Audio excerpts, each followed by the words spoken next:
Welcome to our channel. ఈరోజు కుంభరాశి వారి గురించి తెలుసుకుందాం. ఆగస్టు 22-23 తేదీల్లో ఈ రాశి వారికి అనుకోకుండా శుక్రబలం అనేది తగ్గడంతో ఈ రాశి వారికి కొత్తగా ఏదైనా ప్రారంభించాలని అనుకునేవారు కొన్ని రోజుల పాటు వాయిదా వేయడం చాలా ముఖ్యం. ఎందుకంటే శుక్రబలం లేనందున కొన్ని రోజుల పాటు మీరు ఏదైనా వేచి ఉండాల్సిన సమయం వస్తుంది. ముఖ్యంగా ప్రేమలో కూడా కొన్ని ఇబ్బందులు కలగవచ్చు. ఒక వ్యక్తి వల్ల ప్రేమలో అపార్థాలు రావచ్చు. కాబట్టి ప్రేమలో ఉన్నవారు కాస్త జాగ్రత్తగా ఉండండి. వివాహం కాని వారికి కూడా ఒక సమస్య కలిగే అవకాశాలు ఉన్నాయి. ఆ సమస్య ఏ విధంగా దాటగలుగుతారు, ఎలాంటి పరిహారం చేసుకోవాలి అనేవి పూర్తి గోచార ఫలితాలు తెలుసుకునే ముందు మా చిన్న రిక్వెస్ట్ ఏంటంటే, ఇంతకుముందు మా ఛానల్ని సబ్స్క్రైబ్ చేసుకొని వారు ఇప్పుడు సబ్స్క్రైబ్ చేసుకోండి.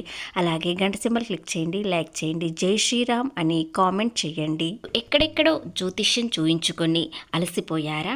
అయితే శ్రీ నీలంపాటి లక్ష్మీ అమ్మవారు జ్యోతిష్యం చెప్పబడును. గురూజీ శ్రీ బాలాజీ రాజు గారు. స్త్రీ పురుష వశీకరణ చేయబడును. గురువుగారి ఆశీర్వాదంతో 100% ఫలితాలు దక్కును. కుటుంబ సమస్యలు, ఆర్థిక సమస్యలు, ఆరోగ్య సమస్యలు, వివాహ సమస్యలు, ప్రేమ పెళ్లి సంబంధం, కోర్టు సమస్యలు, భూ వివాదాలు, వాస్తు దోషాలు, గ్రహ దోష నివారణ చేయబడును. మీరు సంప్రదించాల్సిన ఫోన్ నెంబర్ 9618966312. అలాగే ఈ 2 రోజుల్లో పరిస్థితి ఈ విధంగా ఉండబోతుంది. కొన్ని విషయాలలో ఆలస్యం చేయాలి, మరికొన్ని విషయాలలో తొందరపాటు నిర్ణయాలు మాత్రం అస్సలు తీసుకోవద్దు. కొత్త మార్పులు వస్తాయి. ముఖ్యంగా ఈ విషయంలో జాగ్రత్తగా ఉన్నట్లయితే మీకు వచ్చే సమస్య తొలగిపోతుంది. అలాగే ఈ సమయం మీరు కాస్త విశ్రాంతి తీసుకునే సమయం. ఎందుకంటే కొన్ని గ్రహాలు మీకు అనుకూలంగా లేనందున మీరు ఉన్న ఉద్యోగంని లేదా కొనసాగించే వ్యాపారాన్ని మాత్రమే మీరు కొనసాగించాలి. కొత్తగా ఏదైనా మార్పులు చేసుకోవద్దు. ముఖ్యంగా ఈ రాశి వారికి ఆర్థికంగా ఎదగడానికి కొన్ని అవకాశాలు వస్తాయి, కానీ అవి తొందరపడి నిర్ణయాలు తీసుకోకండి. చాలా విషయాలలో ఆలోచించండి. ఆలోచన విధానం ఈ సమయంలో మీరు పెంచుకోవాలి. పనితీరు, మీరు చేసే పనిలో కొత్త మార్పు మాత్రం అస్సలు వద్దు. కుంభరాశి వారిలో రాహు యొక్క ప్రభావం, ద్వితీయలో శనీశ్వరుడు, పంచమ స్థానంలో కుజుడు, అలాగే షష్ఠ స్థానంలో సూర్యుడు శుక్రుడు ఉండడం వలన, సప్తమంలో కేతువు ఉండడం వలన ఈ రాశి వారికి కొంత మేరకు ఇబ్బందికరమైన వాతావరణం ఏర్పడుతుంది. ఎందుకంటే మీకు అదృష్టం మీ వెంటే ఉంటుంది, కానీ మీరు ఏదైనా కొత్త పనులు ప్రారంభం మాత్రం అస్సలు చేయకండి. ఉన్న ఉద్యోగాన్ని, వ్యాపారాన్ని కొనసాగించండి. అలాగే మీరు చేసే వృత్తుల్లో, ఎలాంటి చిన్న వృత్తుల్లోనైనా అభివృద్ధి చెందించడానికి ఆలోచన విధానం పెంచుకోండి, కానీ మీరు ప్రయత్నం మాత్రం చేయకండి. ఈ 2 రోజుల్లో ప్రయత్నాలు మానుకోవడం చాలా ముఖ్యం. ఎందుకంటే నష్టాలు ఎక్కువ కనిపిస్తున్నాయి, లాభాలు తక్కువగా కనిపిస్తున్నాయి. కాబట్టి మీరు ఏది చేసినా కాస్త ఆలోచించి అడుగు వేయండి. మీరు ముఖ్యమైన విషయం ఏమిటంటే ఈ సమయంలో వీలైనంత వరకు విశ్రాంతి తీసుకోవడం, ఆరోగ్యంపై శ్రద్ధ చూపించుకోవడం చాలా ముఖ్యం. ఎందుకంటే ఏ పని అయినా చేసే ముందు కాస్త ఆలోచిస్తారు, అలాగే లాభాలు రావడానికి ప్రయత్నిస్తారు. ఈ సమయంలో మీకు అనుకూలత లేదు కాబట్టి మీరు ఈ సమయంలో విశ్రాంతి తీసుకున్నట్లయితే మరో 2 రోజుల తర్వాత మీకు కొన్ని విషయాలలో కొన్ని అనుగ్రహాలు అనుకూలంగా మారబోతున్నాయి. ఆ సమయంలో మీరు ప్రయత్నించండి. ఆ ప్రయత్నం మాత్రం చాలా ఖచ్చితంగా నిర్ణయం మాత్రం తీసుకొని ముందుకు వెళ్ళండి.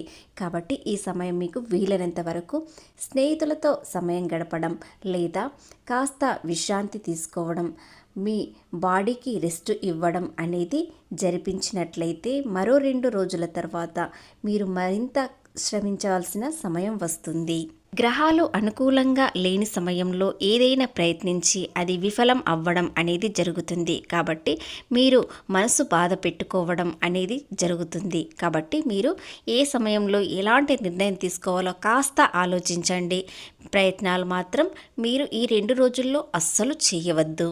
అలాగే ప్రేమలో మానసిక ఒత్తిడి కలుగుతుంది.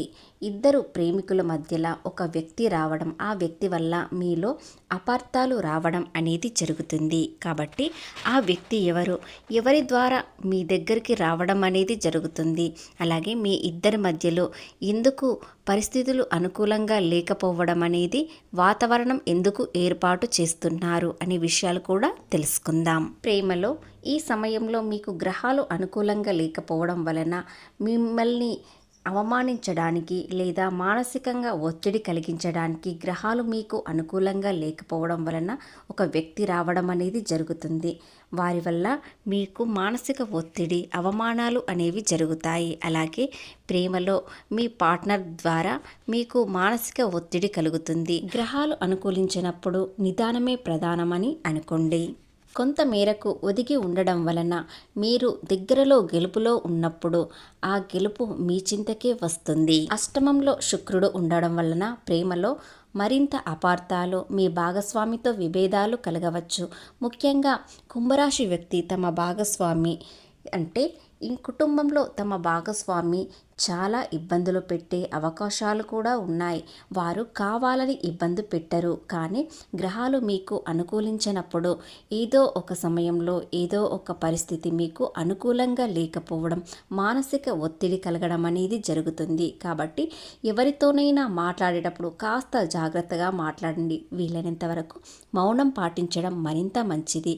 అలాగే దైవ స్మరణం మరింత మంచిది. ఏదైనా విహారయాత్ర చేయాలనుకుంటే చేయవచ్చు. ఎలాంటి ఇబ్బంది లేకుండా మానసికంగా ప్రశాంతత లేనప్పుడు మీరు విహారయాత్ర చేసినట్లయితే మరింత శుభప్రదంగా ఉంటుంది. ముఖ్యంగా మీరు ఏదైనా దైవ దర్శనం చేసుకోండి.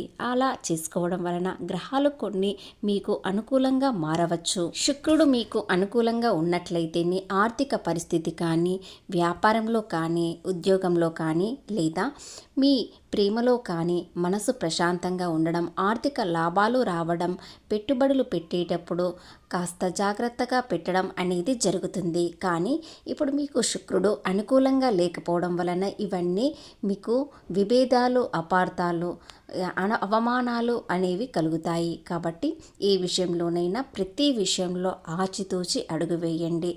ఈ 2 రోజులు మీరు వీలైనంత వరకు చాలా జాగ్రత్తగా ఉండాలి. ఏ పని చేసినా చేయకపోయినా మీరు కాస్త మౌనంగా ఉన్నట్లయితే మీకు వచ్చే ఇబ్బంది అనేది తొలగిపోతుంది. శుక్రుడు కన్యా రాశి నుండి తులారాశిలోకి వెళ్ళినప్పుడు కుంభరాశి వారికి మరింత బలం పెరుగుతుంది. అది ఏ విధంగా అంటే ధనలాభం కలగడం మరియు ప్రేమలో విజయవంతంగా చాలా సంతోషంగా ఉండడం, భవిష్యత్తు ప్రణాళికలు వేసుకోవడం అనేది జరుగుతుంది. కాబట్టి ఈ 2-3 రోజుల తర్వాత మీకు కన్యరాశి నుండి తులారాశిలోకి శుక్రుడు వెళ్ళిన తర్వాత మీకు మరింత అనుకూలంగా మారబోతుంది. కాబట్టి ఈ 2-3 రోజులు కాస్త జాగ్రత్తగా ఉన్నట్లయితే మిగతా విషయాలు మీకు చాలా అనుకూలంగా ఉంటాయి. ఆరోగ్యపరంగా చిన్న చిన్న సమస్యలు వస్తాయి, వాటిని వెంటనే పరిష్కరించుకోండి. అలాగే ఎవరితో విభేదాలు పెట్టుకోకండి. ముఖ్యంగా స్నేహితులతో వాదన అస్సలు వద్దు. కుటుంబంలో ఎలాంటి ప్రశాంతత కోరుకుంటున్నారంటే మీరు ఎంత మౌనంగా ఉంటే ఆ ప్రశాంతత పెరుగుతుంది. అలాగే ఏమైనా సరే మీరు ఈ రోజున మౌనంగా ఉన్నట్లయితేనే మీకు ఈ సమస్య నుండి గట్టెక్కిస్తారు.